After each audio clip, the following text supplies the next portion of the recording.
Welcome to the అమ్మని world. ఈరోజు నేను మజ్జిగ చారు ఎలా చేయాలో చూపిస్తానండి. ఇది 1 లీటర్ ఆఫ్ కర్డ్ అండి. నేను దీన్ని బాగా చిలికి ఇట్లా స్మూత్గా చేసుకున్నానండి. దీనికి ఏం చేయాలంటే మనము 2 పచ్చిమిరపకాయలు అల్లం వేసి మిక్సీ కాడించుకోనండి. ఇట్లా పేస్ట్ చేసుకోవాలి. ఇది ఇందులోకి వేసేసుకుందాం. ఇందులోకి వేసేసుకుందాం. చాలా రుచిగా ఉంటుందండి. ఇది ఒంటికి కూడా చాలా మంచిది. ఈ కాలం తింటే కలిపేసుకుందాము. 1 టేబుల్ స్పూన్ సాల్ట్ వేసుకుందామండి, రుచికి తగ్గట్టుగా. మరి తక్కువ అయితే మనం కలుపుకుందాము. ఇప్పుడు దీనికి పోపు వేసుకుందామండి. చూడండి ఎంత పలచగా ఉంది, చాలా రుచిగా ఉంటుంది. ఇది మనకు పలచగాల్సి ఇంకా పతలా కూడా చేసుకోవచ్చు, కానీ మనం ఇంట్లోనే కదా కొంచెం చిక్కగా ఉంటే పిల్లలు ఆనందంగా తింటారు.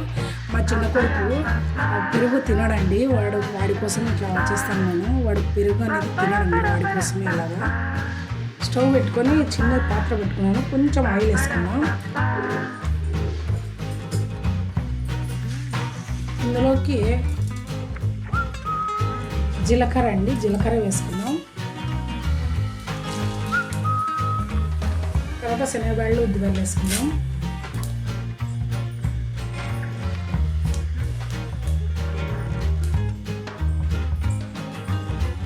ఇందులో పచ్చిమిరపకాయలు వేసుకోవద్దండి, ఎందుకంటే మనం మిక్సీ వేసి ఆడించుకున్నాం కదా. పిల్లలు తినే పని కొంచెము ఇబ్బంది పడతారు. కొంచెం ఇవి రెడ్డిష్ బ్రౌన్ కలర్ వస్తేనే కరివేపాకు వేసేసుకుందాం. ఇవి ఆనియన్స్ అండి. ఆనియన్స్ ఇట్లనే కొంతమంది ఇట్లనే వేసుకుంటారు. నేనైతే కొంచెం వేడి చేసి వేస్తానండి. వేడి చేసేస్తే కొంచెం మగ్గినట్లయి బాగా రుచి వస్తుంది. తర్వాత కరివేపాకు వేసుకుందాం.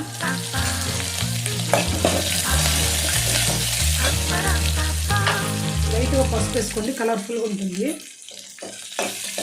ఇప్పుడు ఆనియన్స్ అన్నీ వేసేస్తాం. వేడి చేద్దాము. కొంచెం ఎక్కువ వేడి చేయకూడదండి. పచ్చి పులుసుకి ఇవి వేడి చేస్తే రుచి తగ్గిపోతుంది. ప్రతిరోజు చేసుకొని తిన్నా చలవ చేస్తుంది. అందరూ నా వంటలు చూస్తున్నారు కానీ నా ఛానల్ సబ్స్క్రైబ్ చేయట్లేదు. ప్లీజ్ నా ఛానల్ని సబ్స్క్రైబ్ చేయండి, లైక్ చేయండి, షేర్ చేయండి. కొద్దిగా మగ్గింది కదా, కొంచెం చివాసన పోయే వరకే వేసేయాలండి ఆనియన్స్. అంతే, స్టవ్ ఆఫ్ చేసేసుకుందాం.